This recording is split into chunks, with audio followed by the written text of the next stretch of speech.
All right. Well, so Guy Hodes, you are a freelance producer based out of Tel Aviv. Is that right? Right. Okay. And you also work as distribution, materials, and marketing coordinator for Lev Cinemas. Not anymore, but yeah. Not anymore. You have that. You have that in your resume. Oh, it was a time ago, but yeah. Very good. Okay. But maybe most importantly for our purposes, you attended the Sam Spiegel Film and Television School and graduated several years ago. And we're very glad to have you and your film with Sidesteps in our festival. So thanks for being here. I want to start out with a question about something I noticed toward the beginning of the film, which is you were already filming when you received the call about Kibbutz Dalia. And what I'm wondering is, was there a particular story that you were looking or hoping to tell at that point before you learned this information about your grandmother? Well, thank you for this question, Neal. And just want to say again that it's an honor to be here and to participate in your festival. So once again, thank you. And yes, for your question, I have to be honest that the idea of making a documentary about my grandma was something that I came with only during the process of making this film. And not before. It really wasn't about her at the very beginning of the film. Mm-hmm. About 4 years ago, I think, at one of my grandmother's visits, short visit to Israel, I was visiting her at her apartment, and we were talking about cinema and about my film studies, and I had a project that I took, a short fiction project, and I was searching for this old 8mm film reel, the old cassettes. So I was looking for one of these cassettes, and I was starting film a completely different film. And we were talking about cinema, and I asked her, maybe she knows where I can find them. And all of a sudden, she tells me, like, I might have these old cassettes you're looking for in my attic. Mm-hmm. And then, as you can see in the film, which is basically a reconstruction of that original scene. Yeah, I honestly didn't know anything about the Dahlia Dance Festival, so I didn't know what am I searching. Okay, I knew that I want to do a fiction film, and all of a sudden one day I realized that might be a bigger story that is hidden in my grandmother's attic. Yeah, that it might be worth to tell. So and for me it was a mystery. I didn't know what kind of a story, what kind of a film is going to be from that short visit. And yeah, so I just had to be honest that it wasn't the very first idea to make a film about her. Right. Well, it's interesting to hear that, because one of the fascinating things about documentary film is exactly what you're describing, which is a person can go in with a preconceived idea or very little idea about what story it is that they're going to tell, and they go where the story takes them, which obviously can lead to very vibrant and vital filmmaking. So it's certainly interesting to hear that was the case. Let me ask you, what was it like for you and other members of your family to find out that your grandmother was kind of secretly famous? Well, I think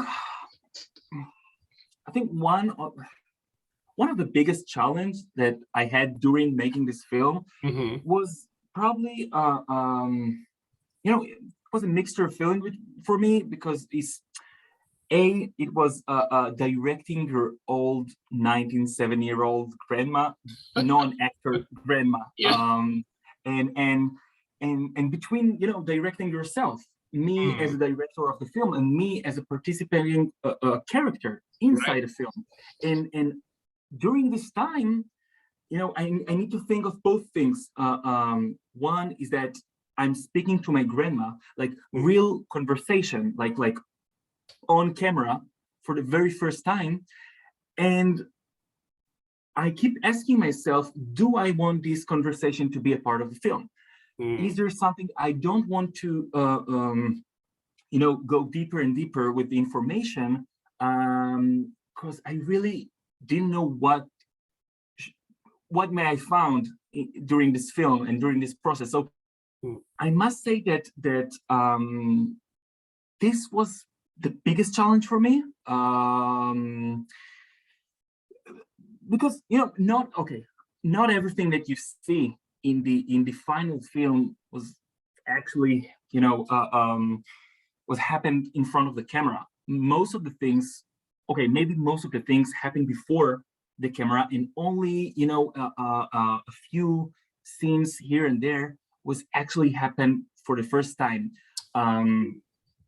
We had to do like reconstructions of a specific event or a specific scene in order to dramatize it in a proper way, because sometimes I felt that me as a character, I felt like I'm overjudged, or like I'm asking like too tough, and I had to find the balance between me as a director and me as a character inside the film. Yeah. So it was very challenging to do it on set and to do it in the editing room. But luckily I had like wonderful team, editor, producer, and they all helped us making this on the best side. Well, and I think one sign of success as far as crafting the documentary is that it's not possible for, I think, the average viewer to tell what is happening sort of spur of the moment spontaneously and what has been recreated. I also think I may be wrong about this, but I include myself, a lot of people when they view documentary film don't recognize or realize that there is some of that sort of reconstructing, recreating. It is easy to believe that everything is happening spontaneously and unexpectedly, but that would make it very difficult to tell a particular story in the way that the filmmaker wants to tell. That is very true. I just want to add one more thing, that I had like a strict rule for myself. I said that if we're doing a reconstruction in front of the camera, it must have happened on the very first take. I mean, nothing on the film was shot twice.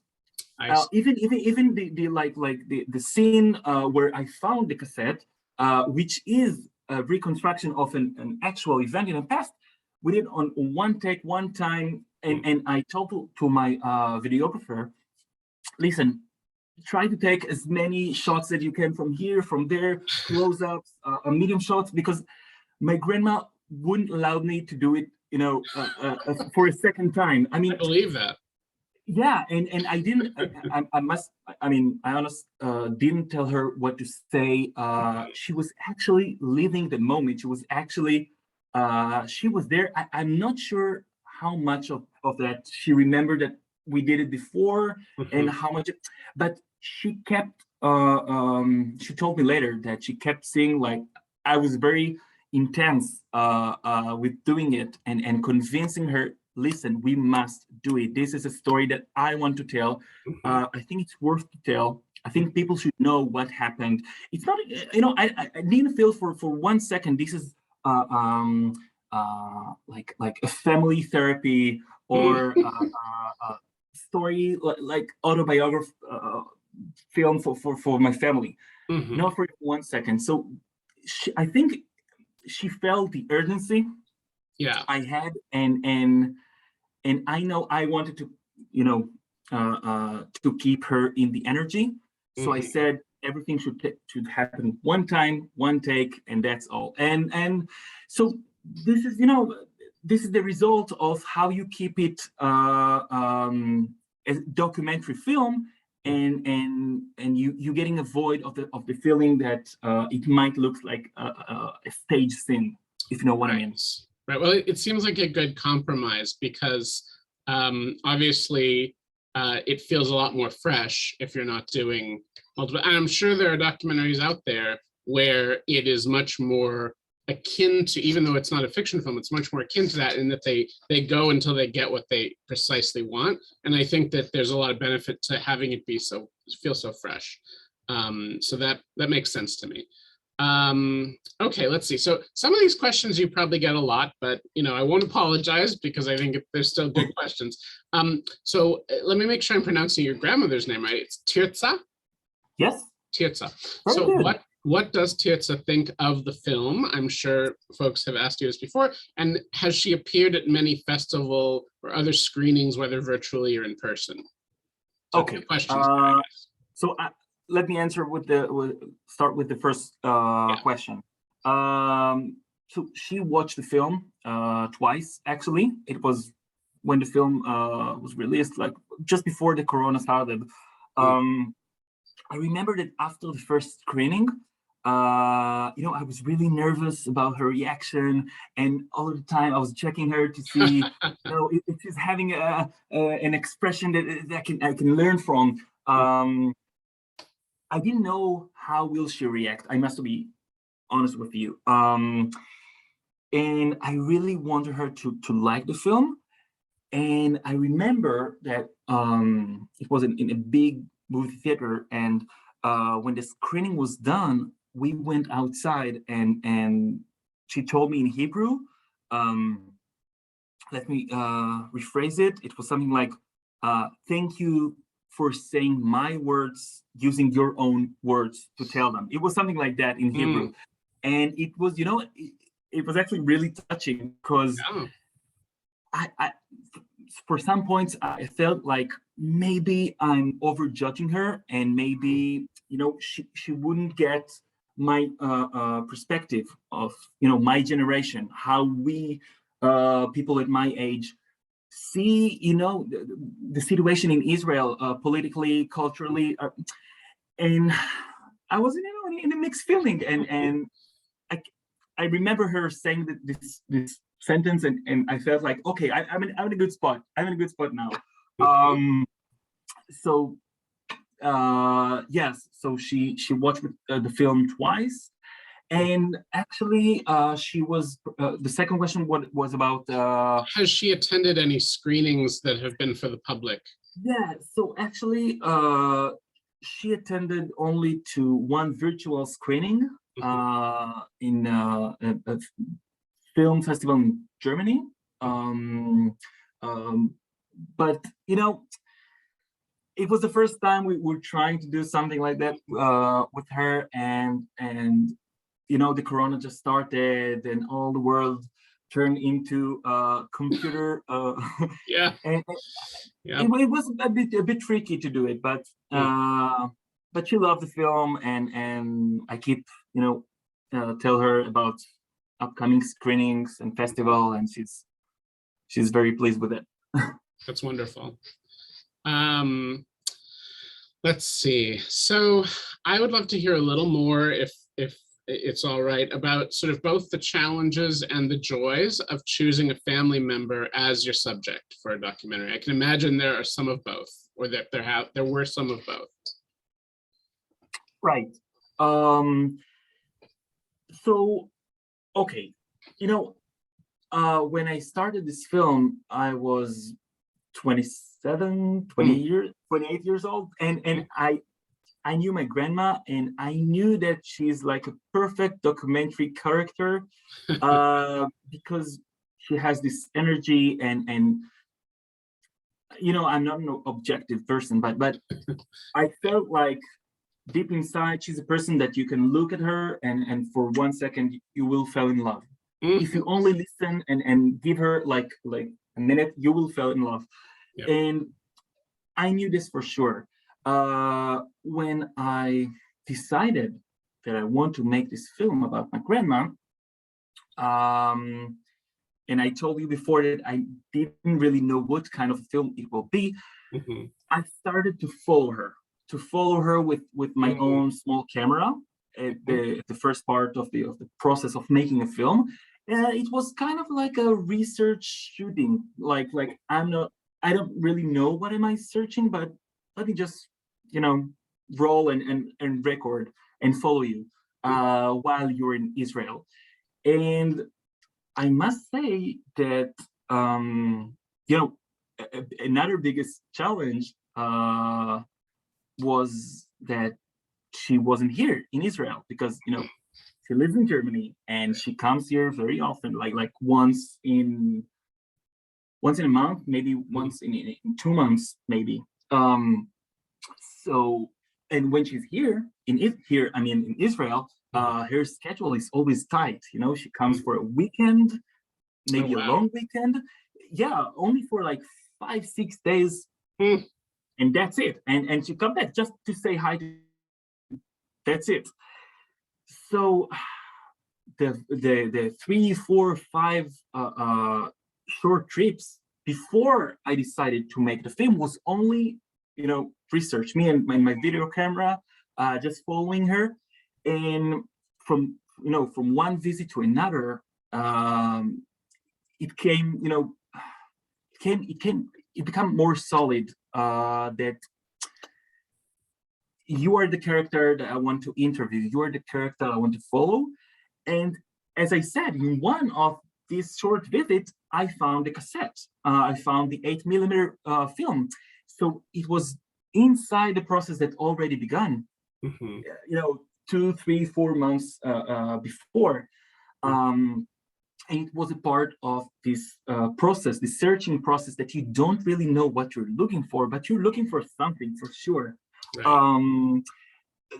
But if I go a little to talk more about the difficulties in managing the shootings from one visit to another, it on one hand it makes you be more accurate, because you must need to know what you're searching for, because you know that you have only like 2 days, 3 days to shoot, and that's it.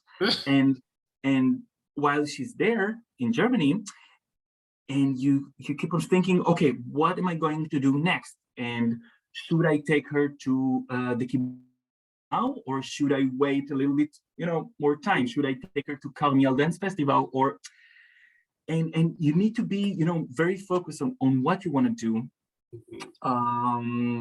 and but where do you want to shoot, what you want exactly to do, and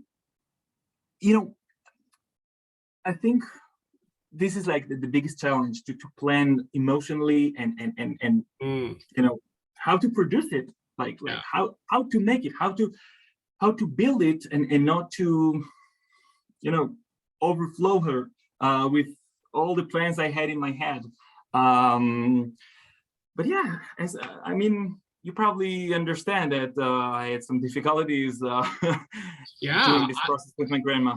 What you're describing with these relatively short pockets of time, it strikes me, as both a challenge, but also something that can kind of force you to prioritize and figure out, okay, like I only have this much time. And I feel like in much of sort of artistic creation, there's the misconception that what you really need is a sort of an unlimited amount of unstructured time, and that's not always a plus, right? That doesn't force you to do this kind of prioritizing. So it sounds like you had kind of a good kind of balance or tension there, so that you had to like show up ready when it was time to do that, and that you had to figure out. I mean, it's true, you can't orchestrate the emotional tenor of a moment completely, or even maybe partly, but to show up as prepared as you can be for this kind of a project, I guess. Right, and another thing that I love to mention every time, that this whole process, of making this film basically was about a little bit more than 4 years in total, and all the shooting that you see here is spread out on a process that became of 4 years. Wow. And why I'm saying it, because it's like difficult to explain, but you never know. I mean, back then, I mean, okay, let's say today my grandma is almost turning 100 and she's doing great. Oh I my mean, that's gosh. good. Yeah, That's great. she stopped dancing because because of Corona. Right. But she's keeping with her optimistic energy, spirit. Amazing. But yes, but why did I mention it? Because back then, like 4.5 years ago, when I started, it might sound like a little bit difficult, but you never know, when will it be the next visit? If you know what I mean. Yes. Yes. As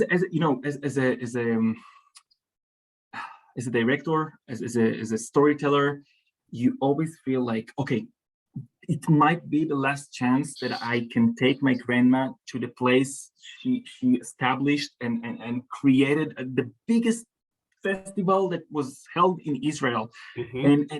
And you never know, if I'm not doing something right now, will I ever have the chance to do it?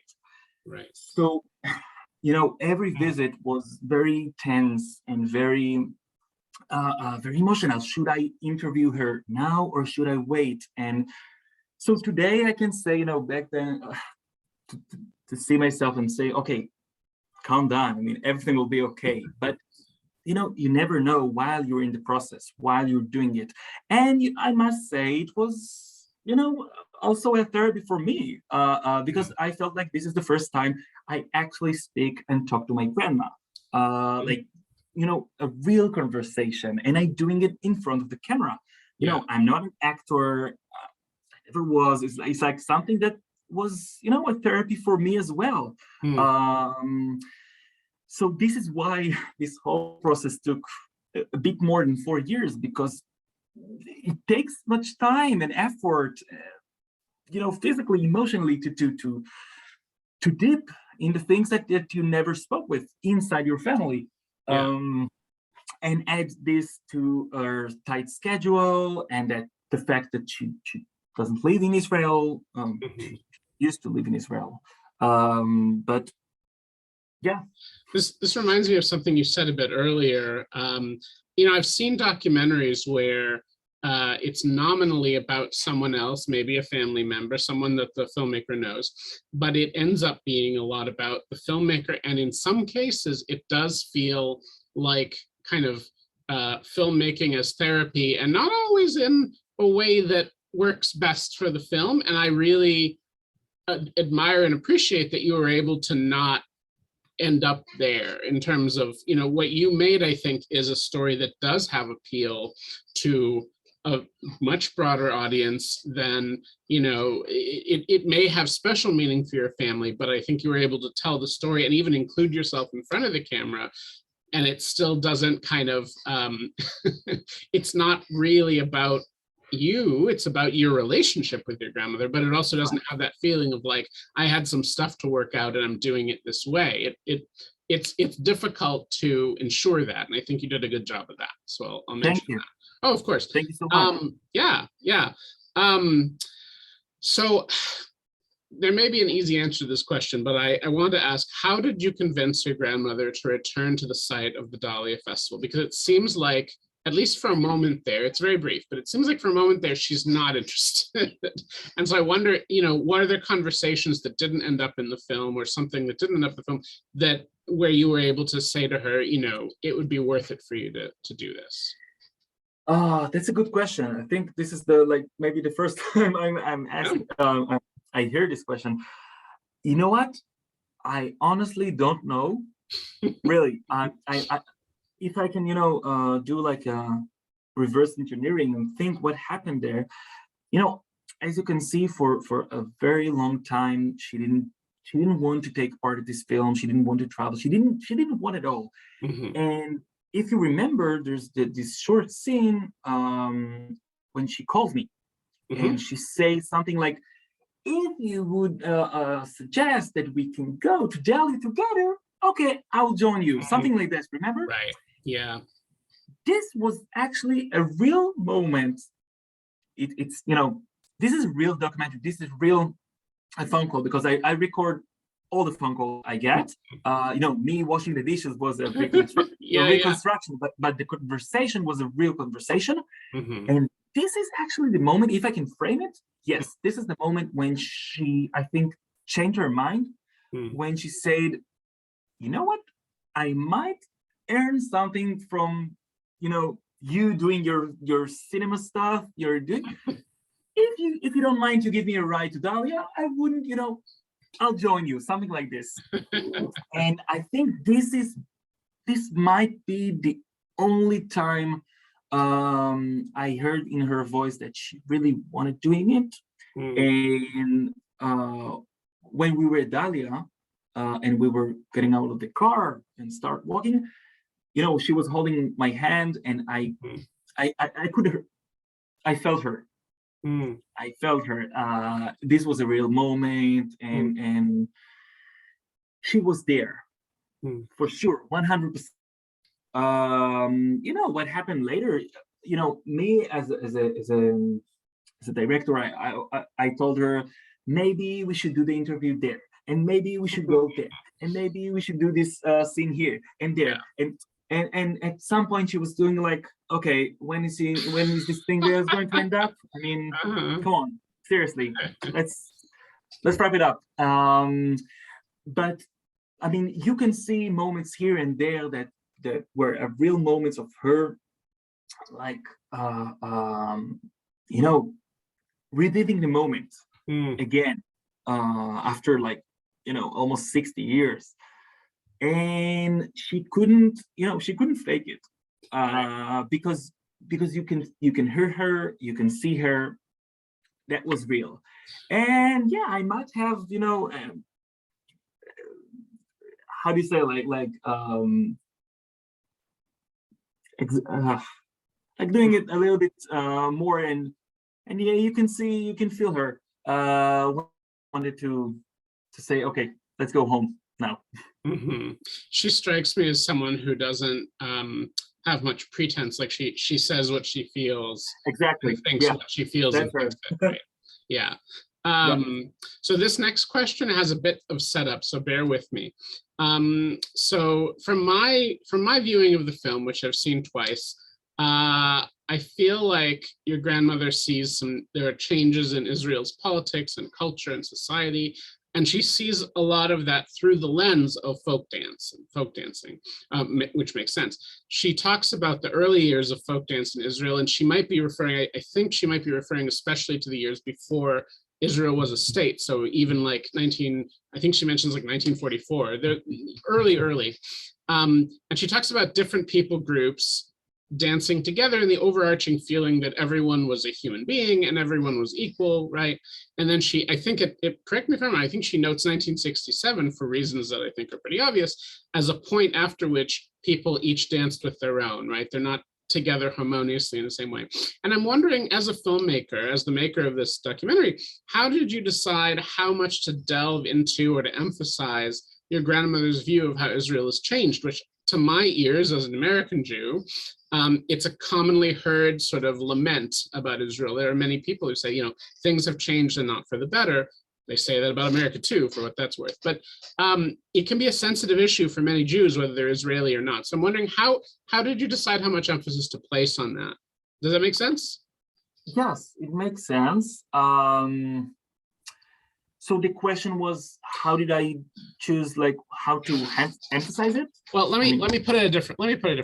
So a lot of films we show are either political, like people are like, that's very political, like it's making a political point, it has a message, or they're not political, right? Which is, I don't know that anything's really completely not political. But was there some thinking from your side behind, did you want to avoid making it too political, whatever that might mean? That kind of I understand now. I understand now. That's a good question, actually.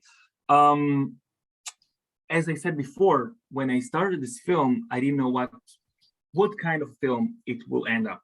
Will it be a political film? Will it be, just a personal film, a diary film? I didn't know what should I expect. And as time passes, I wanted to dig into the question, and it's not in the film as a question, but you can feel it. Why don't you live in Israel anymore? Right. You know, when you raise up this question, it might lead to a political answer, of course, but I didn't want to turn this whole film for this question, why don't you live in Israel anymore? Shame on you. It wasn't about it. Right. I didn't want to blame her. I didn't want to put her in the spot. So from my point of view, I didn't want to turn as a political film. You know, on the other hand, of course, I'm aware of the reason why she's not here anymore. And I wanted to, I didn't want to emphasize it too much, because I want you to feel like you're watching a film about, the generation gap between a grandmother and a grandson, about changes in Israel, about, cultural, political, about everything, but not about one thing, not about a political situation before and after 67, not about, I didn't want to emphasize one thing. And I think what I wanted you to feel when you watch this film is to feel like, I know that, this thing that I know that I'm watching a film that is using, dancing and folk dancing as, as the front row, but it's not really a film about folk dancing in Israel. I might use this topic of folk dancing as an allegory for, the political situation about, her generation, my grandmother's generation, friends that, her good friend of her, remember that this phone call I'm doing for this another famous choreographer, Jonathan Carbon. He says, listen, I'm in France. I don't have nothing to do in Israel. I teach folk dancing in France, and my grandma teaches Israeli folk dancing in Germany. I don't blame her. I don't blame them. I don't judge them. But I really wanted to raise this up, and say, listen, something happened to these people. It's not just my grandma. It's my grandmother and her friends. But when you see it, you see like two things. You see, issues with folk dancing. When my grandma, if you remember the scene, we are in the amphitheater, and there's a show, a concert of this. Oh yes. The silly dancing with fellow with the hoverboard and the skates on the fireworks, stage. right? There's fireworks. Yes, and the fireworks. And this is what turns from the original Dahlia Dance Festival into like a huge, huge thing. This is a huge thing in Israel, Dahlia Dance Festival. It's huge. And for her, she doesn't think about the political things that happened before and after 67. She thinks about, the dancing movement. She thinks about what have changes, that we used to dance holding hands together and looking in the eyes, and to get them today, people dancing with skates on stage and fireworks. And what is it about? So she's blaming, a lot of things, but she speaks through the dance. And I mean, is it make sense? It does make sense. And it reminds me, I love that scene where you and you're there too, right? You're both watching Yes. So because I feel like there's a, I don't know, it's a few seconds, I don't remember how long, excuse me, that you've got the camera on her. And I feel like, at least for me, I saw like kind of dismay at like what a ridiculous spectacle that has only the loosest, like most tenuous ties to what she was passionate about, but you don't have a scene where she's saying that, because I don't know that you needed to, right? Like she talks about the general change, but she doesn't like get really mad about this show on camera, but you can tell that she's really disappointed with how things have moved. And just kind of like, I would say the like, I don't know, just commercialization, kind of the like how kind of processed and prefabricated it feels.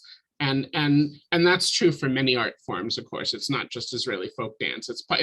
It's a symptom of modern times as much as it is specific to Israel. But right, I mean, it's two things. It's one thing that you just said, and the other thing you cannot ignore that one change out of all these changes happened after 67, because Dalia Dance Festival stopped right after 67. And before that time, as you can see in the archives that I put in the film, Arabs and Israelis dancing together, and something changed later. I don't say anything here, but I just, using this festival, it was very naive. It was very, on the other hand, it was very naive. People didn't know like where they are and what they're aimed for. And after 67, everything changes, politically, culturally, and she decided, okay, I don't want to be here anymore. Thank you. And, as I said, before I started this process of doing this film, I might, I didn't want to say judge her, but I didn't understand her, and I wanted, one of the reasons why I started making this film and ask her all these questions, like, why you don't live with us? Why aren't you here? See us, your grandsons, your grandkids, like with you. Don't you want to be a part of the family? And as time passes, I understood that she, at some point she felt like she needed to continue what she couldn't make here in Israel. Right. Culturally, not politically. Right. But yeah, these things goes together. You cannot, you can't say this is a political film or not a political film. It goes together all the time. For what it's worth, I have known, even here in Spokane, where we have a small Jewish population, but I've known people who similarly, I don't know if it was like right after like 67, but relatively soon after that, left Israel because they also, it wasn't what they had experienced in the decades before, right? And came to America or wherever it is they went next. So it's a phenomenon that is certainly, it's true. It's wonderful for me to say, my grandmother unfortunately has passed away long since, but it's wonderful for me to see and hear from you how this project brought you closer to your grandmother, because I feel like that is a divide that it's not just in Jewish families, it's in lots of families, but it's a divide that can be hard to bridge unless there's something specific bringing you together. And it's wonderful that this project has been that for the two of you. Thank you. Yeah, of course. Well, I only have one last question for you. And it's, again, probably a question you get all the time, but I want to know what's ahead for you as a filmmaker. Are you interested in making more documentaries? You mentioned earlier you were interested in narrative film. So I guess you've mentioned that already. Are you thinking of a feature eventually? I'm curious as to know what's next. Well, so I'm doing a few projects. I turned to be, more a producer than a filmmaker.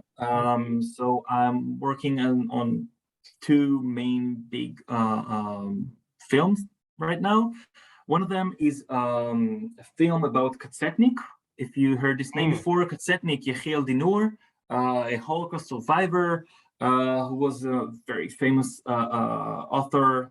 He wrote books right after, he escaped Auschwitz. Oh, wow. He sold books in like millions. He was the first author who wrote Auschwitz, who brought it into papers, and he was hidden in the hidden identity,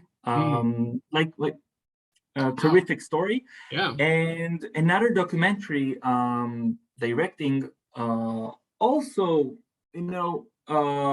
some parallel points to this film is about another character who used to be like a mentor to my grandma.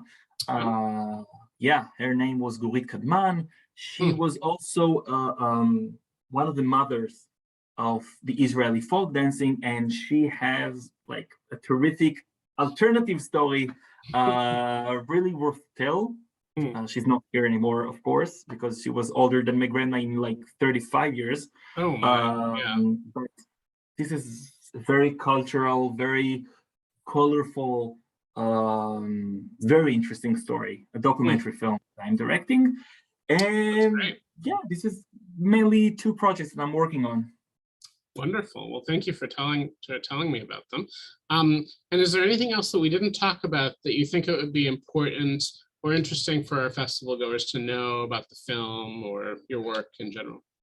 I think that we basically covered it all, but if you have something in your mind that I didn't speak of. No, I think we kind of covered a lot of ground, and I appreciate so much your film and your joining us for the Q&A.